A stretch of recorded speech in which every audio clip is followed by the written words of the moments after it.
Meu nome é Nicolás. Eu gostaria, antes de começar, te agradecer por escutar essa apresentação e te parabenizar. Sim, gostaria de parabenizar por participar neste grande evento para difundir a obra de São Tomás de Aquino, de quem você já deve ter escutado falar nesses dias. Um evento dessas características é algo que vai contra o espírito do nosso tempo, um congresso online internacional sobre o tomismo. Parecia necessitar de uma justificativa especial e tratada sobre esse aspecto. Eu gostaria de me deter um pouco antes de entrar no assunto que vamos entrar aqui, recuperando algumas reflexões que eu expus em outro lugar. Antes de nada, eu apresento aqui o conteúdo dessa conferência e esses são os assuntos que nós vamos trabalhar, que eu vou expor. Eu dizia então que eu queria refletir sobre o assunto que nos traz aqui, recuperando umas reflexões que eu fiz em outro trabalho. Lá eu falei de mediofobia. Eu defini como a concorrência de desconhecimento e prejuízo na valoração sobre a vigência, o valor e a utilidade do medioevo e seu estudo. E o que fazer dos medievalistas. Esse trabalho surgiu a partir das experiências e avaliações de vários acontecimentos concatenados, das declarações do meios de comunicação de pessoas importantes, Icone 7, pelos estudos da filosofia medieval, intercâmbio com outros doutorandos e doutores, quando perguntávamos sobre o sentido de investigação sobre Santo Tomás de Aquino, de numerosos exemplos de agora e do passado que trazem essa atitude de considerar a Idade Média como um grande bloco monocromático e monolítico, rodeado de obscurantismo e com atmosfera pestilente, onde só era possível respirar ignorância e exalar jaculatórias. Também do testemunho de muitos intelectuais que dedicaram sua vida a estudar filosofia, a política, a ética, o direito, a arte, a metafísica do medievo. Resumindo, essas 4 situações e outras que não vêm ao caso, eu pude reunir ao redor da questão de fundo que está em todas elas. A pergunta sobre a necessidade da vigência e da utilidade de estudar temas e autores medievais. Uma tese sobre filosofia medieval, um tema sobre filosofia medieval, investigar o medioevo hoje, para quê? Para todas essas perguntas eu respondi mediofobia. No primeiro lugar, propondo um nome para esse fenômeno que une a ignorância da Idade Média, um prejuízo negativo sobre esse período. Segundo lugar, problematizando e trazendo à discussão outra vez o mito da Idade Média e também recuperando as respostas que outros antes que eu usaram. Existem muita biografia sobre a origem desse modo despectivo de se referir a Tomás de Aquino e sobre a forma pejorativa que a Idade Média chega até nós. Claro que analisar cada uma excede os limites dessa apresentação, mas vamos dizer que isso começa a partir do Renascimento e que na modernidade se define como um dogma inquestionável. Quando em muitos lugares falamos de Idade Média, segundo o Carpinteiro, o ambiente parece ser sacudido por um halo tenebroso e de cor negra, onde as sensações parecem ir unidas à escolástica da nossa cultura de massa.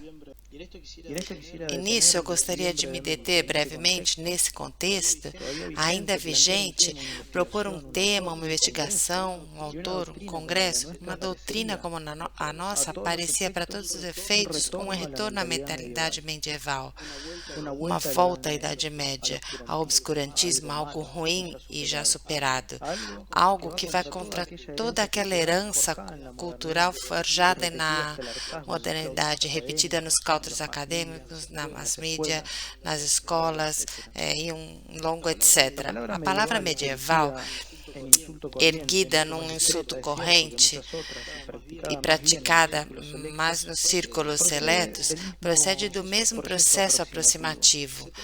Se trata de uma convicção sem benefício de inventário, confortada para a necessidade de emendar-se, de se afirmar por cima da crítica. O homem moderno se pergunta, segundo Jacques Hers, esse autor, se sente possuidor de uma superioridade e de um discernimento suficiente para entender essa questão, ignorando completamente a realidade e contentando-se simplesmente a antigas consignas. Nossos autores, no campo das letras, falam com gosto do campo medieval como uma fase não consumada, foi apenas uma fase intermediária não consumada na inteligência com o sentido moral que nos encontramos agora. Esses mesmos autores veem no período medieval como algo particular, como se fosse de outra raça, como se os homens não fossem um vizinho nosso.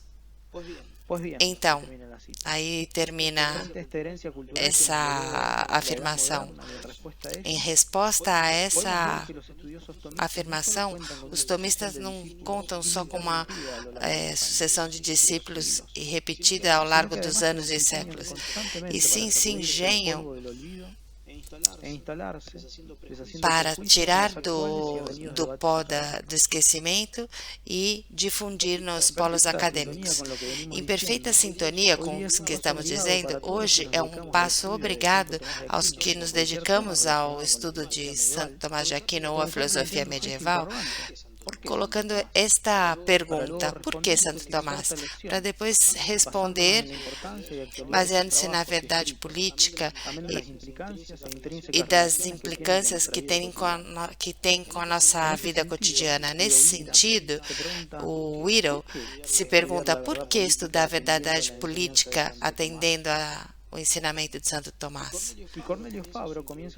E o Cornélio Fabro, ele começa a introdução para o tomismo propondo, se não será talvez, só uma curiosidade erudita para retornar ao Dr. Angélico, e indaga sobre o sentido e a utilidade. Por que isso é assim? Por que nós temos que dar resposta a essa pergunta?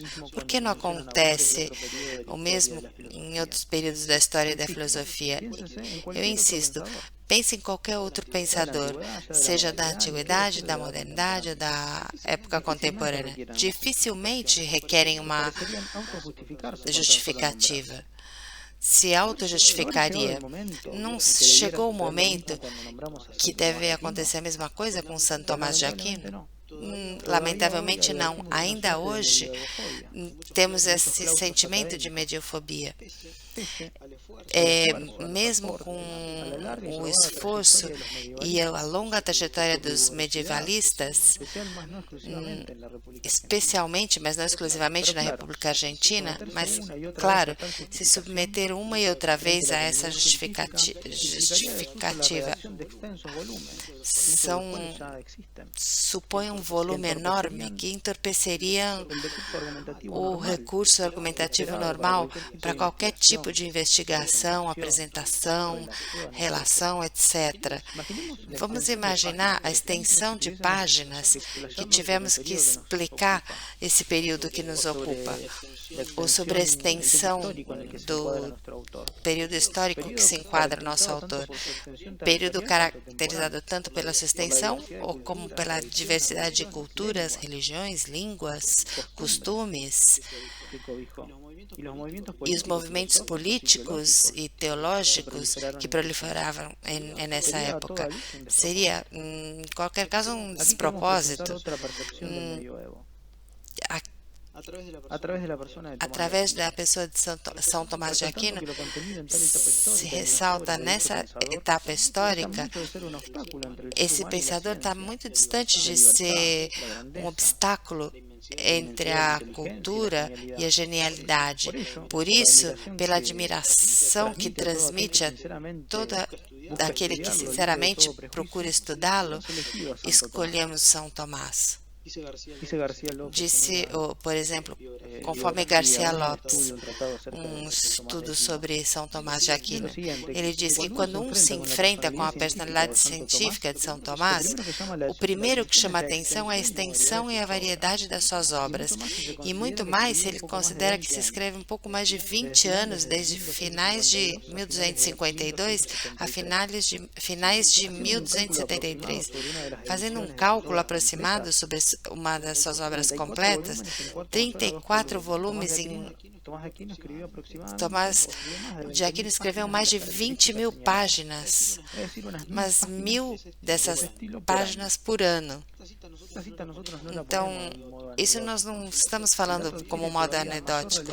Tem maior relevância quando consideramos a profundidade dos seus escritos, como a profundidade que escreve Aristóteles, a Dionísio, a Averroes, a Maimônides, a Cicerón, a Sêneca, aos curistas romanos, e eu podia continuar com uma extensa lista.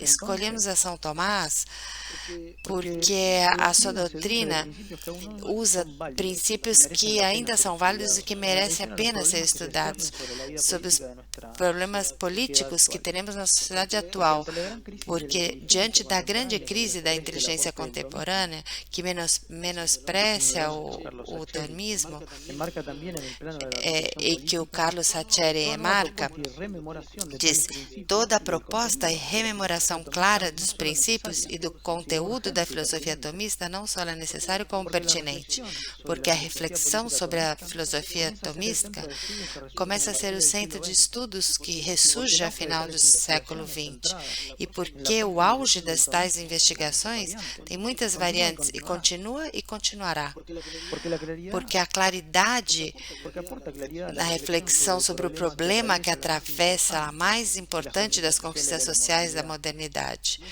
o nosso Estado liberal democrático, liberal social, assistencial do welfare, ou como você quiser dizer, como tantas outras realidades típicas da modernidade, parece que chegou a parada da pós-modernidade, mas com um pouco de atraso com as relação às demais. Porque definitivamente estudar a São Tomás significa para todos uma reforma sobre a classe política de todos os tempos. Por exemplo, a opinião de Will Learan, que se explica melhor que eu. Não seria raro que alguém se perguntasse por que se continua estudando São Tomás? Por exemplo, pela política que foi estudada em cauces tão distintos, diferentes. Vamos falar sobre dois fatores. São Tomás educa sobre o olhar de quem estuda. E nós, considerando que a política, além das mudanças, isso permanece. Então, quem os ensina permanece sempre atual. A partir desse angélico, ainda se continua gerando debates sobre temas bíblicos, lógicos, metafísicos, teológicos e filosóficos. O tema que mais nos importa hoje, como é o bem comum, justiça, supremas potestas, governo, sociedade. Entre as muitas questões que podíamos escolher para colocar em evidência essa obra, optamos como a noção de justiça expõe na Suma Teológica, da questão 57 a 62, expressa melhor que outras, principalmente posteriores, a relação com o bem comum e, consequentemente, com a vida e a perfeição do todo social. É que, precisamente, Realmente, a noção de justiça tomista chega até nós, segundo a leitura que outros realizaram da mesma. Se você perguntar a muitos nossos colegas e amigos quantas formas tem a virtude da justiça para São Tomás de Aquino, você ficaria assombrado com as respostas. Você se atreveria a responder? Quantas formas tem? 2, 3? Uns diriam, sem deixar passo à dúvida, que o Aquinádio assigna 3 partes a virtudes e procede distinguindo entre a justiça geral, justiça comutativa e justiça distributiva, concluindo assim que a virtude tem 3 partes. Dizer isso é a mesma coisa que suster a tripartição da justiça.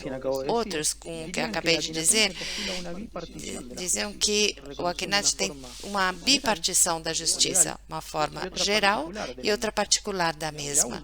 E a última constaria de 2 quase espécies, a particular comutativa e a particular distributiva. Ambas posturas irreconciliáveis são atribuídas por seus respectivos representantes São Tomás de Aquino, atribuindo a ele suas próprias interpretações. Então, fica ilustrada a controvérsia sobre a justiça, que, a título pessoal, me fez colocar algumas perguntas. É o mesmo dizer que a justiça é uma virtude com 2 ou 3 partes subjetivas? É uma questão meramente nominal ou numeral? Ou, ao contrário, ambas posturas respondem a noções diferentes que a justiça expressa em diferentes definições? Ainda mais, o que disse o autor Tomás de Aquino? E para contrapor com os outros comentadores, o que explica o Tomás de Vil? O melhor dos seus príncipes, el príncipe tatorum. A controvérsia em torno da justiça se inscreve dentro de uma discussão mais profunda. A noção da justiça é uma mera repetição? A noção de justiça de Tomás de Aquino é uma repetição do sustentado por Aristóteles? E se a Suma é uma obra eminentemente teológica, é possível encontrar nela um tratamento de filosofia político-moral? Por exemplo, da virtude da justiça? Em síntese, essa é a situação na que estamos. De um lado, a generalizada confusão com relação à divisão da justiça em suas partes e o desconhecimento das implicâncias teóricas e práticas das posições em contraposição. E, por outro lado, as objeções que tendem a repelir a validade dos estudos tomistas e medievais, que não tem nada a ver com a situação dos estudos modernos. São Tomás, ele toca 2 temas sobre a justiça nas suas obras, tanto o Tratado da Justiça como o resto das virtudes prossegue num plano único. O virtude em si mesmo, o dom que ele corresponde, os vícios opostos e o que precede. Aqui temos um esquema que nos ajuda a compreender melhor o estudo do tratado, que não vai das 57 a 62, que nós vamos trabalhar hoje, mas até a 122. Aqui se vê claramente por que escolhemos das 57 a 62, porque queremos refletir sobre a forma da justiça exposta pelo Aquinádio, para ver como se considera o bem comum, para ver a distância entre São Tomás de Aquino e os comentadores. Escolhemos o mais nomeado intérprete, o Cayetano Tomás de Bio, cuja fama e doutrina é cada vez mais discutida. Nós vamos nos dedicar só a essas 6 questões onde Tomás trata a justiça em si mesma, como se vê aqui. As partes subjetivas da virtude, também consideradas em si mesma, porque o resto das questões, das 63 até a 122, o angélico se ocupa do vício que se opõe, suas partes integrais e potenciais, o dom que lhe corresponde e os preceitos que exige a justiça. Na verdade, o angélico define a justiça como o hábito segundo o qual com constante e perpétua vontade, dá a cada seu direito. Aí lo pusimos em latim. Dicha definición, que acepta luego de realizar algunas precisiones, que es un hábito operativo, moral, essa definição, que é um hábito operativo, moral, voluntário, que radica na vontade e não no apetite, que se ajusta ao que se refere. Com isso, nós queremos indicar se são outras pessoas ou outra pessoa. Toda a questão 58 é que serve a São Tomás para classificar as notas axiais da justiça, que se refere a outro, que radica na vontade, que se distingue em geral ou legal e particular, e que é a principal entre o resto das virtudes morais. Aqui, só para esclarecer, para quem não conhece muito o assunto, dizer virtude geral ou virtude legal, nós vamos considerar como sinônimos. Podemos dizer virtude geral ou virtude legal, estamos nos referindo à mesma. Obviamente que tem muita diferença, mas somente por enquanto para que possamos entender de geral ou legal ou particular. As questões que vêm depois disso são as que se opõem à justiça. Por exemplo, a 59, que são as oposições, e finalmente as questões comutativas, que essa seria a questão 62. Nessa questão, colocamos a justiça geral, o legal e a particular. A última se compõe de duas partes subjetivas, a distributiva e a comutativa. Depois vamos tratar o assunto para considerar qual é a mais própria para a forma da justiça. Então, a justiça legal é a justiça na qual os membros de uma comunidade política ordenam suas obras para fim próprio da sociedade a que pertencem. O fim próprio que a justiça geral tende ao bem comum, além, com efeito geral, com respeito ao resto das virtudes morais, de modo análogo ao que representa a caridade na mesma instância a todas as virtudes. Isso quer dizer que o quê? Que a justiça legal retifica o comportamento dos homens na consecução do bem comum, ao mesmo tempo que anima o resto das virtudes morais para se ordenarem ao fim próprio. E, por final, aperfeiçoando o homem em si mesmo. Isso é para a melhor definição da justiça. Resumindo, o bem comum é o fim a que se ordena a sociedade, cuja consecução depende de sua perfeição. Isso, dizemos que isso redunda na união de cada parte. Isso quer dizer, todos e cada um dos homens, justiça legal e bem comum, se reclamam mutuamente, no sentido em que, através deles, conquistamos o prístimo e o ar do bem perfectivo. E, olhando este último, o modelo, o ratio, onde os homens descobrem o modo que devem adotar suas condutas. Portanto, a justiça geral é o hábito operativo diretivo e o bem comum é o fim que atua na vida de cada uma das pessoas ou no grupo de pessoas, corpos intermediários, organismos, instituições, etc., atua como princípios reitores dos atos humanos. Assim, podíamos nos precipitar em dizer que a justiça geral seja identificada com toda a virtude moral.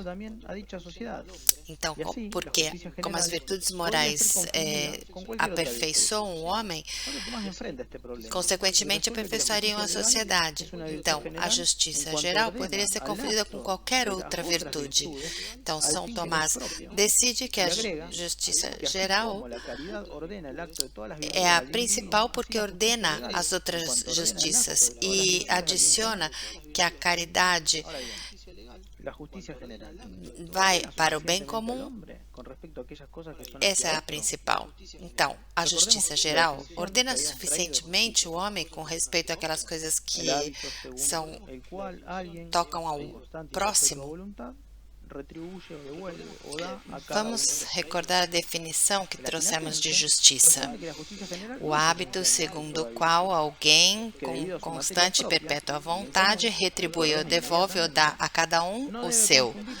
O aquinatense responde que a justiça geral não é essencialmente toda a virtude, que devido à sua matéria própria e bem comum, ordena imediatamente, não deve se confundir com o resto das virtudes que ordenam imediatamente o bem próprio, o qual, esse bem próprio alguma vez, com respeito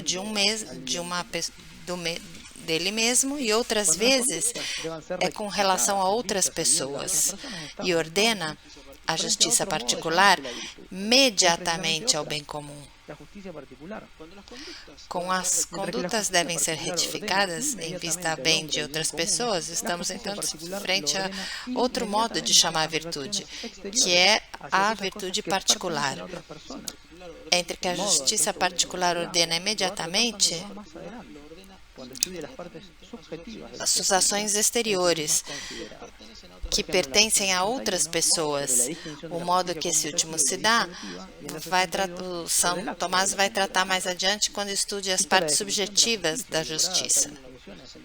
Por exemplo, a questão 61 sobre a distinção da justiça comutativa e distributiva e a 62 sobre o ato da comutativa. Então, a definição da justiça geral e particular, vamos dizer algo sobre a precisão que o São Tomás realiza da última, da particular, considerando as partes subjetivas que lhe integram. O aquinatense vai resolver que a matéria de cada uma das justiças são diferentes, uma vez que a justiça distributiva são as distribuições e a comutativa para as comutações. Consequentemente, pela sua matéria distributiva distribui os bens comuns e a comutativa proporcionalmente, como se vê nas compras-vendas. A diferença dessa proporcionalidade está no modo em que a mesma se determina. Será geométrica na distributiva e aritmética na comutativa. Essa distinção, Pablo Sánchez Garrido explica como calcular essa igualdade em ambas justiças. São Tomás fala de igualdade de proporcionalidade geométrica na distributiva e uma proporcionalidade aritmética na comutativa, porque a igualdade requerida para o débito se dá quantitativamente entre coisas, enquanto que a distributiva é uma igualdade geométrica, porque se estabelecem de coisas a pessoas. Daí a necessidade de uma proporção baseada numa igualdade de proporção, uma proporção discreta entre proporções diferentes em seus termos. Fim desse ponto. O que eu gostaria de seguir é no caráter harmônico entre elas, como cooperam entre elas. Tem um princípio diretivo que é o bem comum. O efeito que São Tomás não sugere que as justiças tenham que enfrentar. Isso porque parece que podemos encontrar posições que sugiram isso. Agora, chegando no final deste item, vamos fazer uma síntese para esclarecer a definição de justiça que São Tomás pôs nesse tratado. A justiça é uma virtude moral que tem por objetivo o direito e que radica na vontade como seu direito devido a que é um hábito operativo que entende dar, retribuir a cada um o seu, e que se diz analogamente justiça geral e particular. É geral quando retifica as ações das pessoas a um bem comum, fim próprio de uma sociedade política, e quando dirige também a seu fim a cada uma das atitudes morais. Dizemos particular quando se considera os atos das pessoas singulares com relação a outras pessoas, o qual pode acontecer de duas formas, de pessoa a pessoa e do todo a pessoa. Dessa consideração, resultamos na divisão em partes subjetivas da virtude de justiça particular. A primeira é a justiça comutativa e a segunda é a justiça distributiva. É dizer, que a nota de alteridade é a que serve de fundamento da diferença da virtude da justiça em duas formas análogas, novamente, geral ou legal e particular, e a divisão dessa última nas suas partes subjetivas, distributiva e comutativa. Vamos confrontar tudo isso com o que o cardeal de Gaeta sustém. Falando nessa pergunta, quem foi o cardeal Tomás de Ville? Eu listei um pouco aqui a biografia para comentar a sua fama, a sua influência, o seu rol de, sua função de comentador. Essas são as linhas mais importantes e ofereço como um resumo, só para entender um pouco essa influência e importância deste cardeal. E por haver gerado em Tomás como o título de São Tomás. Tomás de Ville, cardeal Caetano, um artigo que eu publiquei, ele pretendia influenciar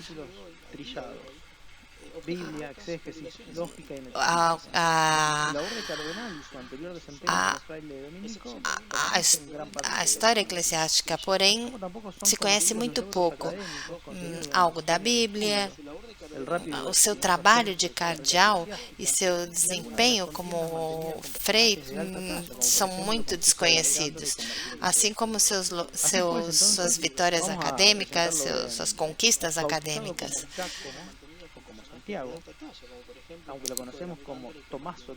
Por exemplo, teve muita influência com Martin Lutero e com Pico de la Miranda. Vamos apresentá-lo brevemente. Batizado como Giacomo, como Santiago, ele nasce em Gaeta, em Nápoles. E com 15 anos ele ingressa na Ordem dos Predicadores, a mesma que São Tomás de Aquino,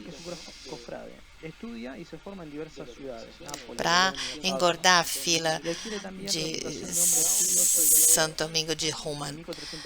E contra a vontade da sua família, ele ingressou e estudou em diversas cidades, Nápoles, Bolonha, Pávia.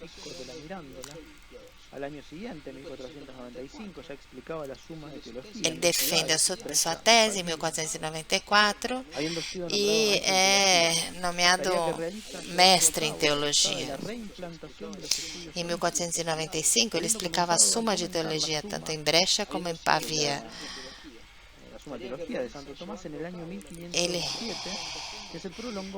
Ele realiza essa tarefa fazendo a reabilitação dos estudos tomistas. Então, em 1507, ele explica toda a Suma da Teologia. E foi ele escolhido príncipe dos comentadores, o melhor comentador do São Tomás de Aquino.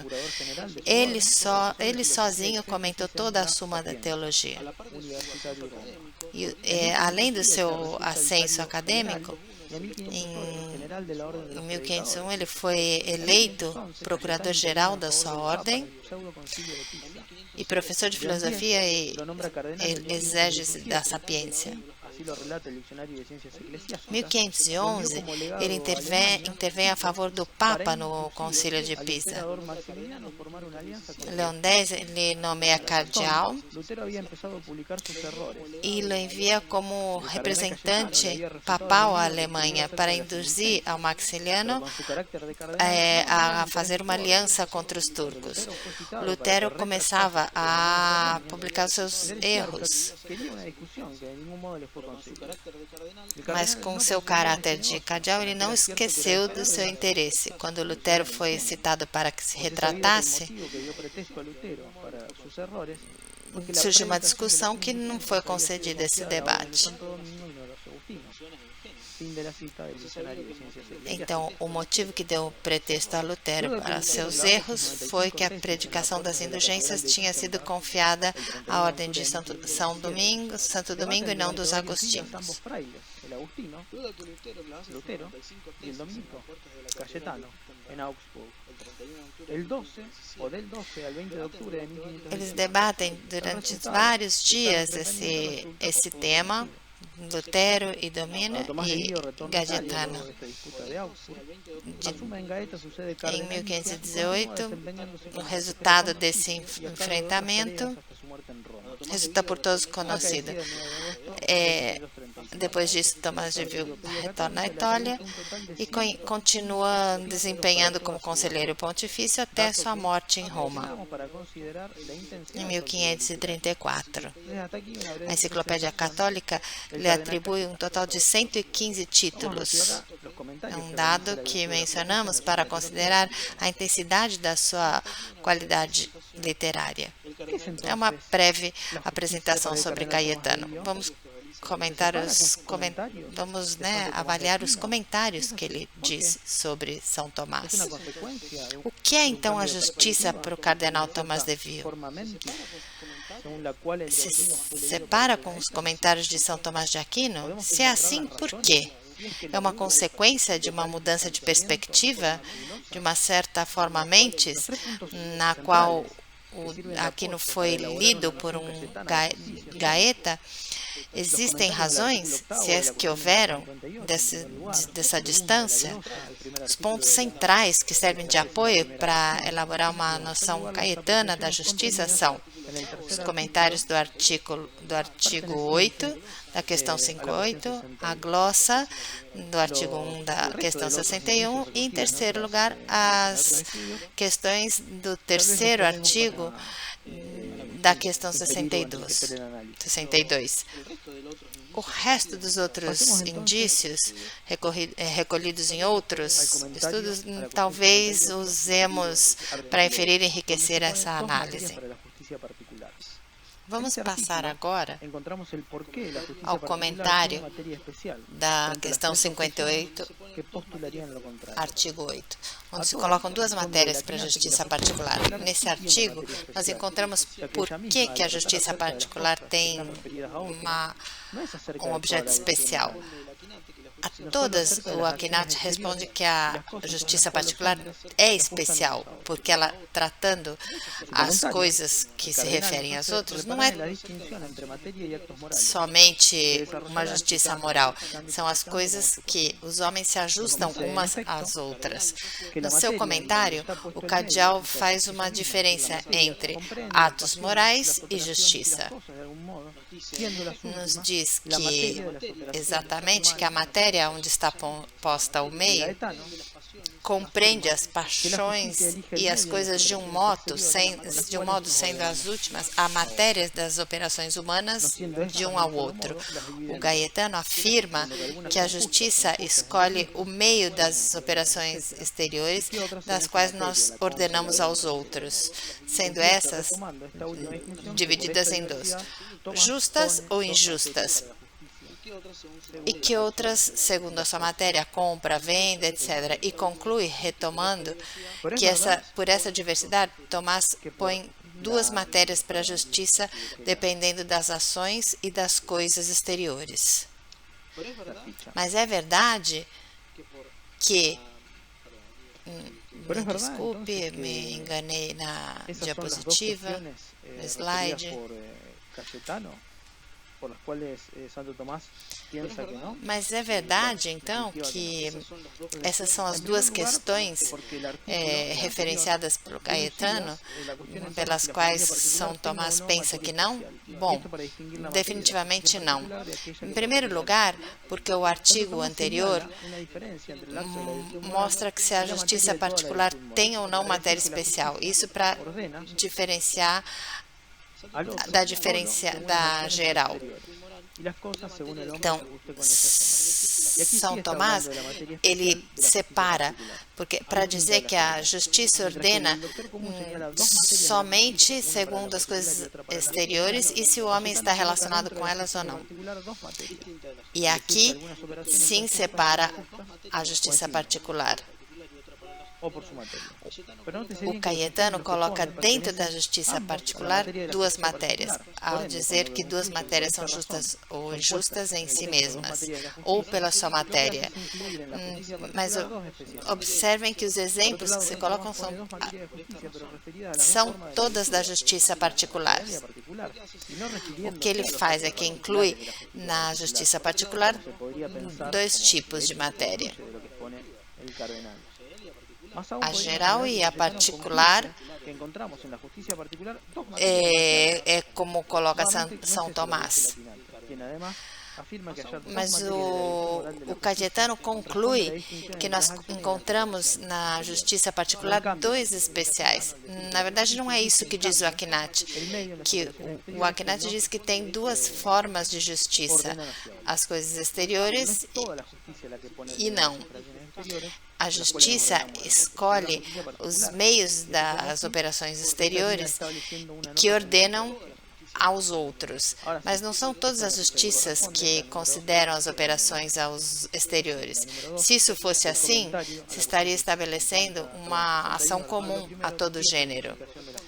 Agora sim, essa é a diapositiva slide que corresponde, o comentário da questão 61 do artigo 1º, que é a especificação da justiça. Aí eu coloquei o slide em latim. Esse artigo, ele trata se é conveniente tratar os dois tipos de justiça, distributiva e comutativa. Claramente, o São Tomás vai dizer que não é assim, ou que não é conveniente, que são dois tipos de justiça, distributiva e comutativa. E sobre isso mesmo, Cardial comenta o que está escrito em latim.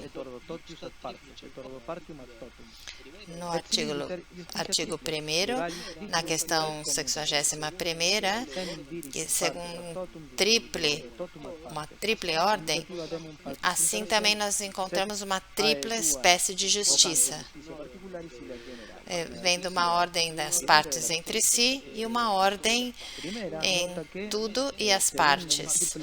E assim a justiça é tripla. É legal, é distributiva e é comutativa. A legal dirige as partes como um todo, a distributiva como um todo e a comutativa as partes entre si. As primeiras, as duas últimas, são chamadas justiças particulares e a legal geral. Então, essa é uma especificação em latim, 3 espécies de justiça. Depois o Cardial continua incluindo o que é a precisão do que é seu, do que é individual e do que é geral. O comentarista põe, então, em lugar de 2, 3. E as respostas do 2 e 5, que nós não tratamos, mas é uma divisão formal entre a distributiva, a justiça distributiva e a comutativa. Bom, vamos continuar com essa análise do nosso trabalho. Agora sim, no slide do artigo 3, dos comentários do Cardial, teremos que na questão 62 do artigo 6,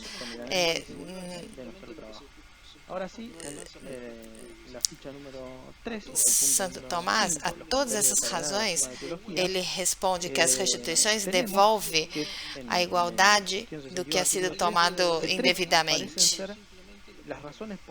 Alguém pode recuperar a igualdade devolvendo o que se apoderou. Glossando esse artigo, aí está o comentário de Tomás de Vio. O cardeal coloca duas objeções. Vamos ver a proposição do Cayetano. Em primeiro lugar, vamos ver o que comenta o cardeal. Quer dizer que obrigar a tal pena corresponde a um juízo. Então, até que não seja condenado, não se atua. Mas não é isso que diz São Tomás. Suas palavras são: antes de ser condenado pelo juiz, não estou obrigado a restituir mais do que eu tomo, mas estou obrigado a cumprir com a condena proposta. Isso quer dizer que se deve devolver apenas o que se tirou. Então, a partir daí, o cardeal começa a explicar, se apoiando nessa interpretação. Então, Tomás de Vio diz que as penas não são só incumbência dos juízes, mas sim das leis. É evidente que alguns caem sob as penas das leis sem depender do juiz. Reconhecendo que São Tomás está só falando das penas do subtraído, retomando seus argumentos, que a pena estabelecida pela lei é nobre, que se requer uma ação por um lado e por outro, quando nenhuma ação é requerida. Exemplo da primeira distinção, caso das mutilações, castigos corporais, prisão. Segunda, excomunhão, submissão do segundo. O cardeal diz as diferenças. Umas dependem do juiz e outras não. Os primeiros correspondem das primeiras assinaladas e o segundo das segundas anotadas. Nesses modos, tanto no foro civil como no canônico, você deve atender o que foi exposto. Então, vemos como o cardeal realiza uma interpretação própria do que expõe São Tomás.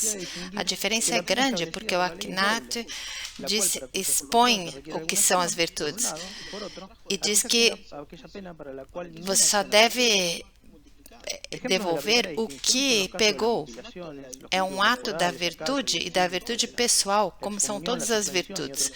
Contrariamente, alguns comentadores dizem que o fato de alguns devolverem só o que pegaram é discutível. Em primeiro lugar, se continua afirmando, conforme o cardeal, que há distinções que podem ser uma interpretação errada do texto tomista. Finalmente, nós vemos claro que, como São Tomás, as virtudes se veem claro, porque para o cardeal, o ato da justiça vem de fora, pela lei e pelo juiz positivamente. São, portanto, duas concepções diferentes da virtude, com éticas diferentes. E ressaltando que para o cardeal a diferença da justiça se vê com o ato exterior, para o ato comum a justiça se vê a partir do fim último para o homem, que é a felicidade, que dificilmente poderia chegar à pessoa alcançado pela força da virtuosidade. Assim, dessa forma, não poderia corresponder ao Aknat algo simplesmente coercivo, ou seja, o ato da justiça total. Essas grandes diferenças, vamos tentar confrontar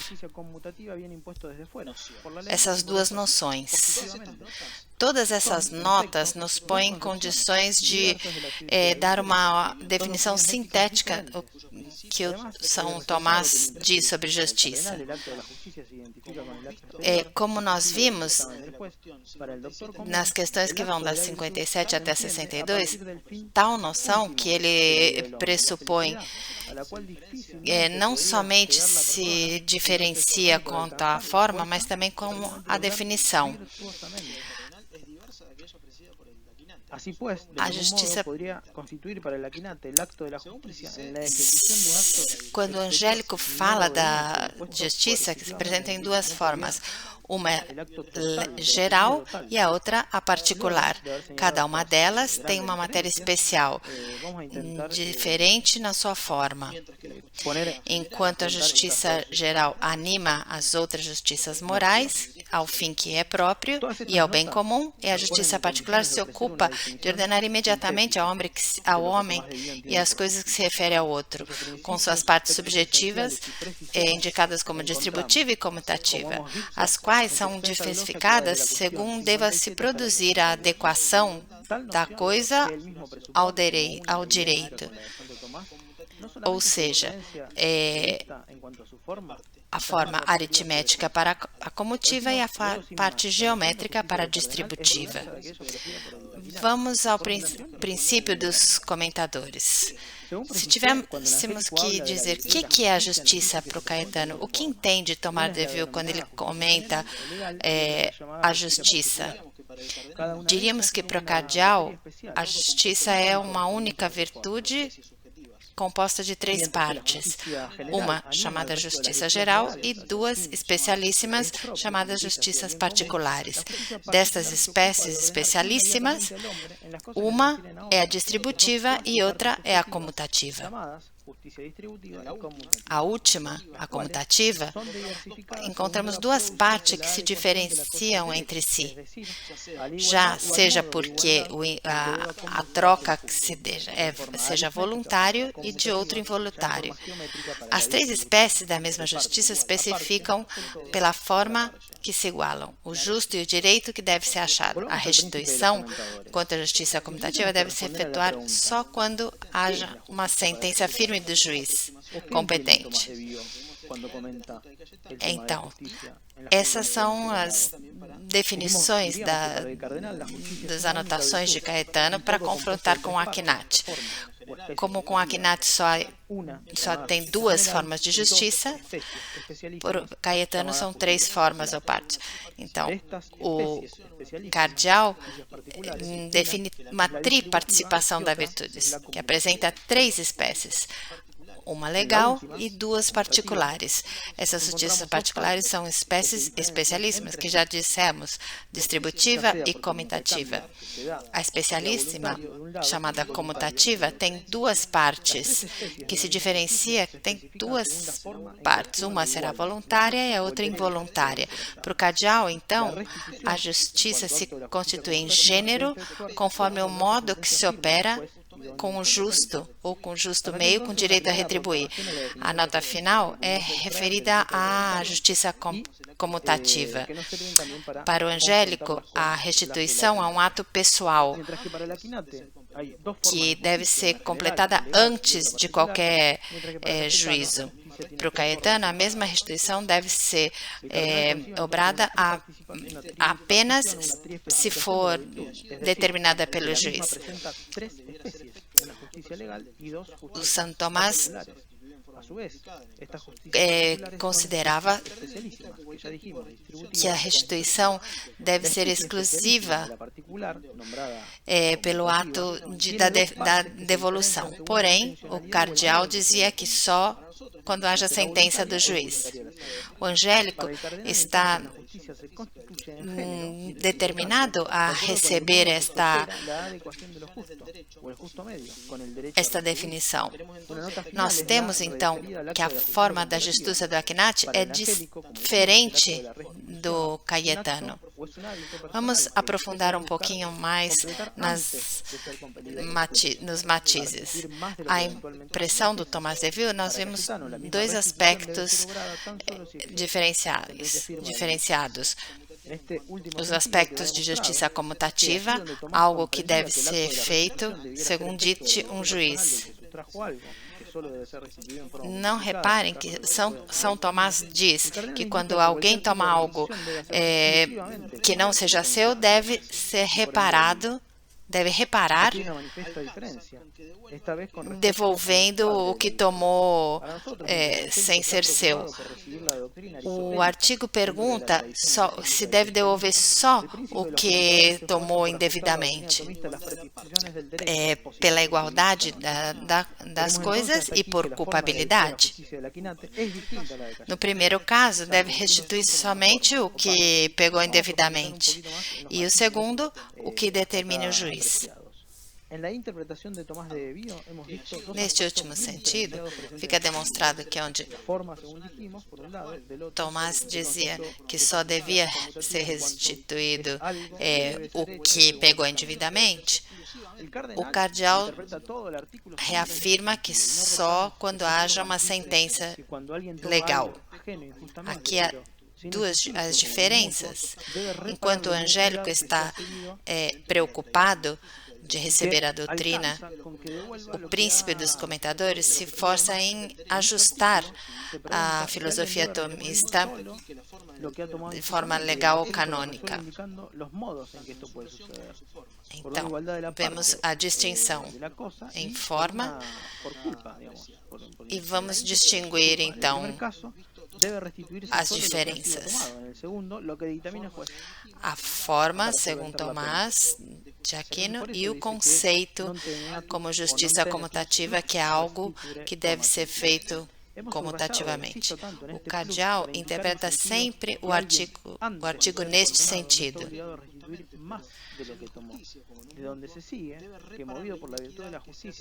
O cardeal diz que se deve reparar essa inequidade, devolvendo o que pegou indevidamente. O artigo pergunta se deve substituir só o que foi indevido.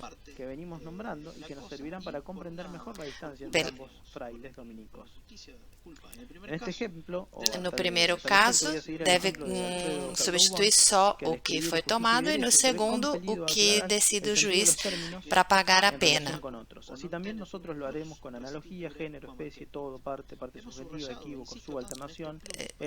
Sublinhamos esse plus, que alguém antes de ser condenado não está obrigado a restituir mais do que pegou. A pessoa pode e deve trabalhar de forma virtuosa e ir a favor da justiça.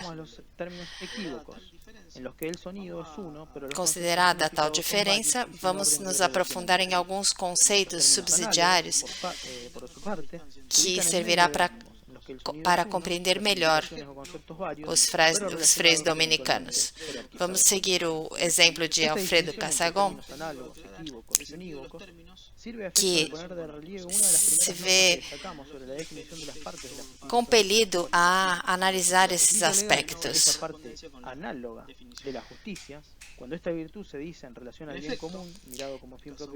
Cassaubon esclareceu que os termos unívocos são aqueles que o som é o mesmo, que o conceito e definição expressada por esse som, e por outro lado, por outro extremo, encontramos os termos equívocos, onde o som é um, os conceitos são vários e a ordem e relação e sim a ordem e a relação entre si. Os termos análogos, pela sua parte, se encontram no meio de ambos. Essa diferença entre os termos análogos e equívocos, podemos destacar as notas das distinções da teoria tomista. As distinções legais da teoria da justiça com relação ao bem comum E a justiça particular, analogando como entendemos a virtude, que se resumem as partes entre si e todos, que entre os conceitos há uma relação de analogia. E devido à primacia do bem comum aos outros bens, a forma da justiça particular concorre suas partes subjetivas, se ordena a justiça geral como bem particular ao bem comum. Quer dizer, tem uma hierarquia entre uma e outra.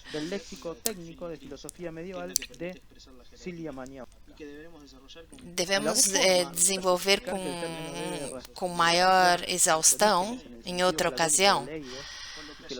Quando Caetano diz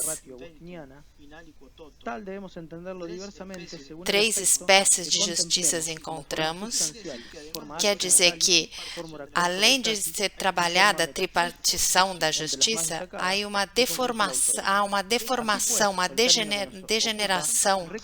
Para São Tomás, as formas da justiça são duas. Para o cardeal, três.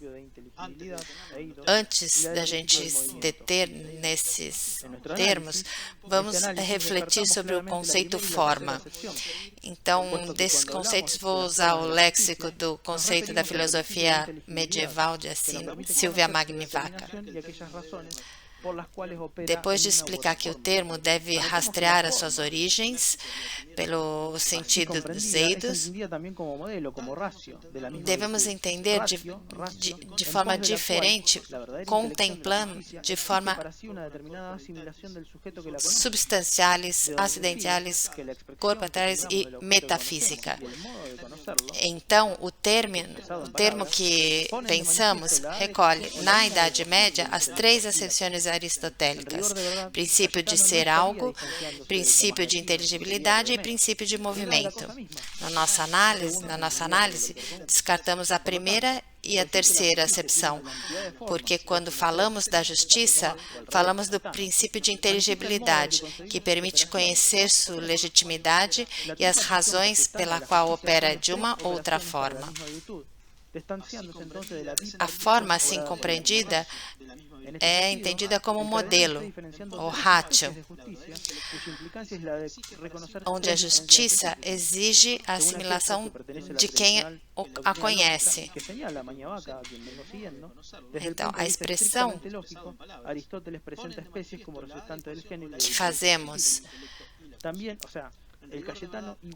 na verdade, Caetano não está se distanciando de Tomás de Aquino, mas sim da coisa em si. Portanto, dizer que a justiça tem, em lugar de três formas, manifesta o modo que nós atuamos, duas ou três.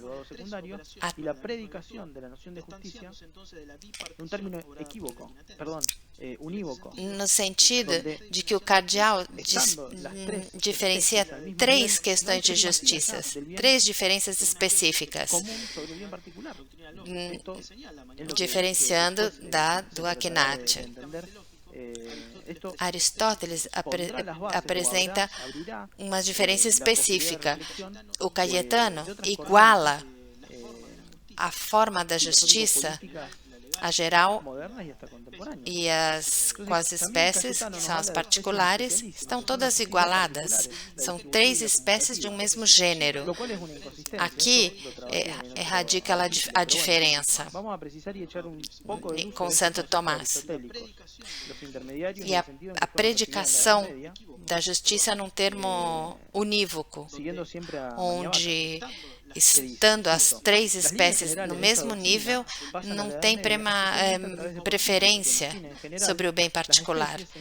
Isto é o que depois trataremos de entender. Isso vai colocar as bases, ou abrirá as possibilidades de reflexão de outras correntes filosóficas, políticas, modernas e até contemporâneas. Então, Caetano nos fala das espécies especialistas, que são as justiças particulares, comutativa e distributiva. Isso é uma inconsistência. Eu trabalhei em outro artigo. Vamos ser mais objetivos o uso desses conceitos aristotélicos. e como foram recebidos na Idade Média, seguindo a Maniavaca. Por exemplo, as linhas passam através de porfírio, espécies como tal ou espécies especiais, que estão situadas com o gênero. Isso implica uma diversidade de termos e que precede o indivíduo. Por exemplo, a espécie, o homem. A primeira definição porfiriana diz que o gênero é a primeira diferenciação. Porém, uma espécie pode constituir um gênero. Por exemplo, um ser árvore. Isso quer dizer que todas as espécies, independente do lugar que ocupe, pensamos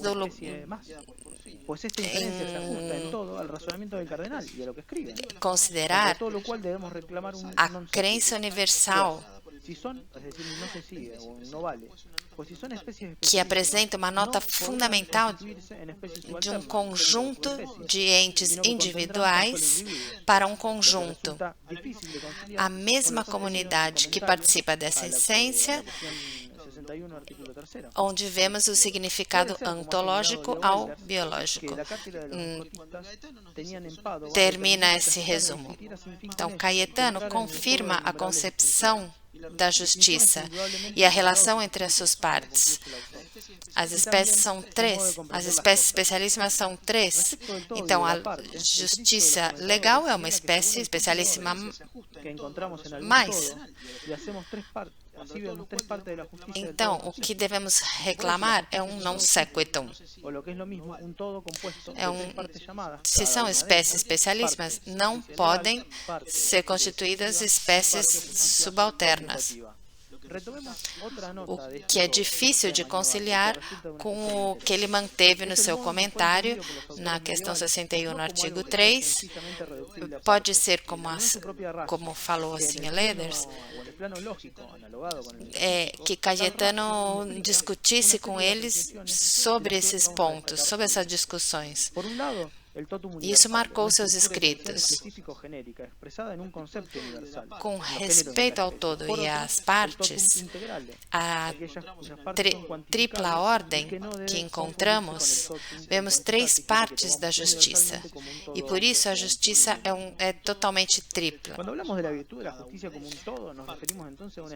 E por isso são chamadas partes. Justiça legal, justiça comutativa, justiça distributiva. Peguemos outra nota, outra observação. O modo que foi entendido pelos autores medievais é o seu próprio ratio. No plano lógico, esse ratio implica várias apreciações que vamos destacar algumas. Por um lado, o totum universale é uma estrutura essencial, específica ou genérica, explicada num conceito universal. E por outro, totum integrale, aquelas cujas partes são quantificáveis e que não deve se confundir com totum in quantitate, que é universalmente como todo homem ou nenhum homem. Quando nós falamos da virtude como um todo, falamos da estrutura que são quantificáveis. Quando a gente lê a expressão caetana, parece uma predeterminação das partes que devem ser encontradas em um todo, como se toda a justiça dependesse de uma triple especificação ou uma tripartição. Mas não há razão para pensar que, a priori, tudo deve constar de três partes.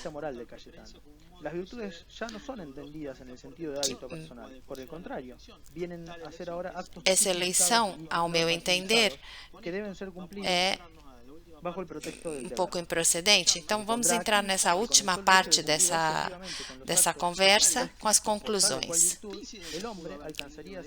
Que incidências pode ter tido isso no direito e na ética? Modifica em algo ter 2 ou 3 partes a justiça? Ou é simplesmente um dado anedótico? Consideramos, através dessas definições, casos práticos que se desprendem. As virtudes já não são entendidas no sentido de um hábito pessoal. Pelo contrário, são atos tipificados que devem ser cumpridos sob o protesto do dever. Somente com o fato de cumprir com os fatos, o homem alcança a felicidade, que é o objetivo de toda a vida baseada nas virtudes. Se correria o risco que se desaparecesse um moralista, por exemplo, que nos brinde, que nos mostre em cada momento o que devemos fazer e como esperam que façamos. O que fazemos com as paixões, com os sentimentos e com a vida afetiva é uma ética que esteja ali somente para castigar quem não cumpre com as normas. Isso tem, a meu entender, muito pouco com a doutrina tomista, que se ordena a um fim e que por isso conduz à felicidade. Para apreciar algo como bom, é necessário não somente uma experiência moral, mas também a razão que se põe a refletir sobre tal. E assim, obter um princípio certo na nossa vida que vai até a felicidade. A ética apresentada por Cayetano, que explica o que se deve fazer em cada momento, deixa de ser própria da virtude tomasiana. De um lado, a virtude, do ponto de vista cayetano, deve ser realizada de dever e para evitar um castigo, lembrando que sempre está indicado o que fazer para evitar o pecado. Desta ou outra forma. Do outra virtude, a justiça não é que olha o bem do outro, como diz São Tomás de Aquino. Longe disso está a interpretação do Cardeal, para que a interpretação da justiça é um conjunto de atos e indicações que o sujeito deve seguir não em vista do outro, mas se preocupando em si mesmo, evitando que peque ele mesmo mortalmente. Que tipo de justiça é aquela que busca o bem próprio para que as demais pessoas não se prejudiquem? Essa justiça tem mais relacionado com a ética que com a filosofia tomística. Joseph Ava nos diz que vou dizer em italiano, vamos ver.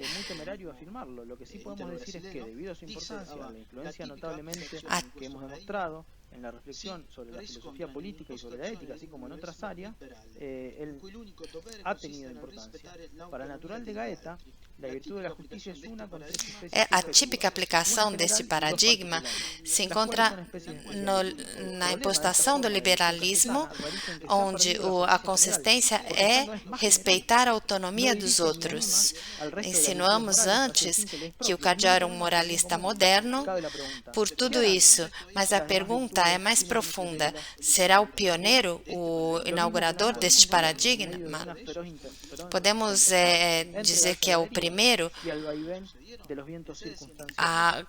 a lançar esses princípios éticos? Pode parecer muito temerário essa afirmação, mas podemos dizer que é um influenciador sobre essa filosofia política e ética, como em outras áreas, teve muita importância.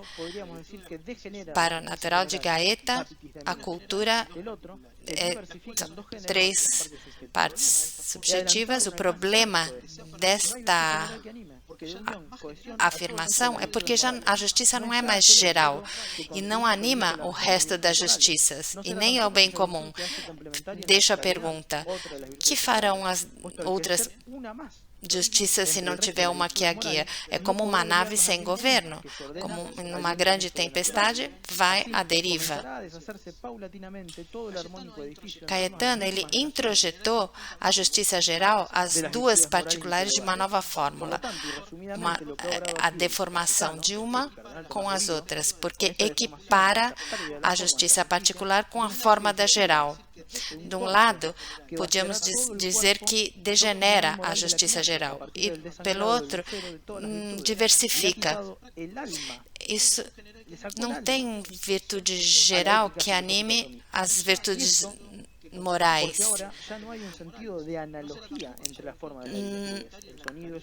As virtudes são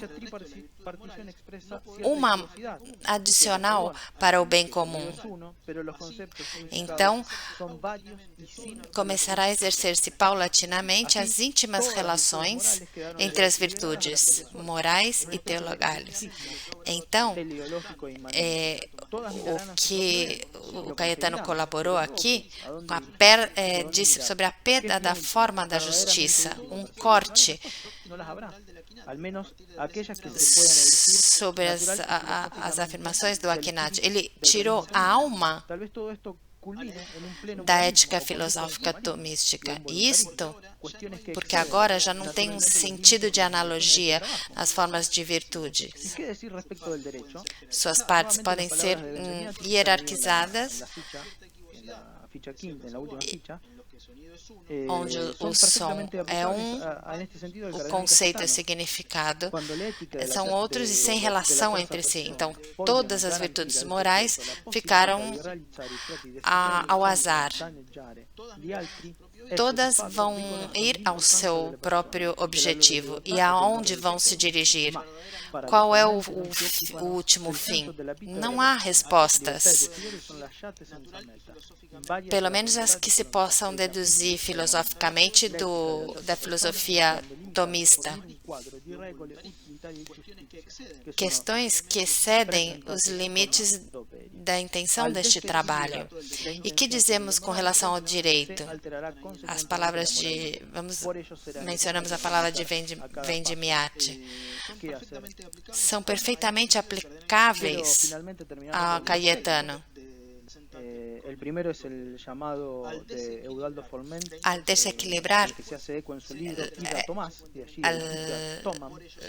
la moral, será necessário indicar em cada passo o que fazer. Eu quero finalmente terminar com dois textos. O primeiro é o chamado Ira Tomás, do Foment. Esse livro,